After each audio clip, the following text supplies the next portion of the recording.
एक ऐसा नाम जिसको सुनते ही दिमाग में पैसा, पावर और लग्जरी तस्वीर दौड़ने लगती है। भारत का सबसे अमीर इंसान मुकेश अंबानी। लेकिन क्या आप जानते हैं इस दौलत, शोहरत और पावर के पीछे एक ऐसा कहानी छुपा हुआ है जो संघर्ष, चतुराई और कई सारे रहस्यों से भरी पड़ी है। और आज हम आपको बताएंगे अंबानी परिवार के कुछ ऐसे अनसुनी बातें जो कि शायद ही अब तक आपको कोई बताया होगा। ये सिर्फ पैसे की कहानी नहीं है, ये है एक बिजनेस सम्राट की सच्ची दास्तान।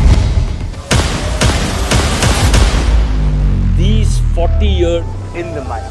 तो हेलो दोस्तों, क्या हालचाल है आप सबका। अंबानी का कहानी शुरू होता है धीरू भाई अंबानी से, जो कि एक पेट्रोल पंप पे काम करता था। और धीरू भाई अंबानी हिमोन की गलियों से उठ के मुंबई की गलियों में व्यापार का क्रांति लेके आया। धीरू भाई अंबानी ने रिलायंस का स्थापना किया 1960 ईस्वी में सिर्फ कुछ हजार पैसों से लेके। उसका सपना था हर आम भारतीय तक उनका सस्ता कपड़ा पहुँचाना। धीरू भाई अंबानी बिजनेस नहीं सोच रहा था, वो सोच रहा था बड़ा, बहुत बड़ा। लेकिन धीरू भाई अंबानी की तरक्की बिना विवादों का नहीं हुआ। शेयर मार्केट में हेरा फेरी से लेकर राजनीतिक संबंधों तक हर कदम पर सवाल उठे। लेकिन धीरू भाई अंबानी हमेशा एक ही बात सोचता था, अगर सपना बड़ा है तो रास्ता अपने आप बन जाएगा। और इसी सोच के साथ धीरू भाई अंबानी ने अपना एक अच्छा खासा और बढ़िया बिजनेस का स्थापना कर लिया। और फिर धीरू भाई अंबानी के मौत के बाद अंबानी साम्राज्य दो हिस्सों में बट गया। एक तरफ मुकेश अंबानी और दूसरे तरफ अनिल अंबानी। 2005 में मां कोकिला बहन के समझौते के बाद मुकेश अंबानी को मिला पेट्रोलियम और टैंक, जबकि अनिल अंबानी को मिला कम्युनिकेशन और पावर का बिजनेस। लेकिन किसी ने भी ये बात नहीं सोचा था कि कुछ ही सालों के बाद अनिल अंबानी, जो कि एक अच्छे खासे अमीर के लिस्ट में आते हैं, वो कर्जे के अंदर में डूब जाएगा और मुकेश अंबानी एक नई ऊंचाई पे पहुंच जाएगा।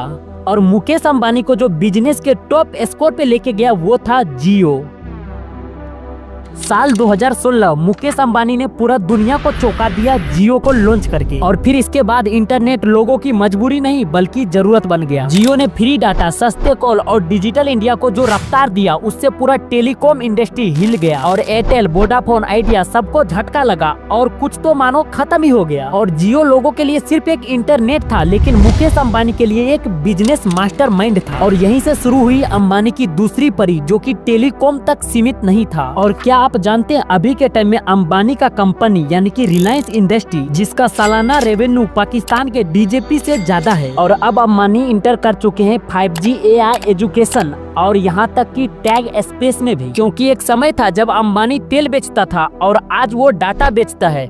नया तेल है मतलब समझो। इसीलिए कहा जाता है असली बिजनेस माइंड वो होता है जो वक्त के साथ बदलना जानता हो। और अगर अभी के टाइम में देखा जाए तो भारत के सिस्टम पे अगर किसी का सबसे ज्यादा कंट्रोल है तो वो है अंबानी। लेकिन ये बात आप याद रखिए, बिजनेस वही सक्सेस होता है जो पॉलिटिक्स, वक्त और मार्केट तीनों का समझ रखता है। और मुकेश अंबानी ये तीनों चीजों को बारीक से समझता है। और शायद इसीलिए मुकेश अंबानी अभी के टाइम में इतना कामयाबी हासिल कर पाया है। और अंबानी की कहानी सिर्फ पैसे की कहानी नहीं है, ये है एक बिजनेस, एक माइंडसेट और भारत का बदलने का कहानी। और अंबानी से नफरत करना तो बहुत आसान है, लेकिन उससे सीखना बहुत ही मुश्किल है। तो दोस्तों, अगर वीडियो पसंद आई है तो लाइक, सब्सक्राइब और शेयर कर देना।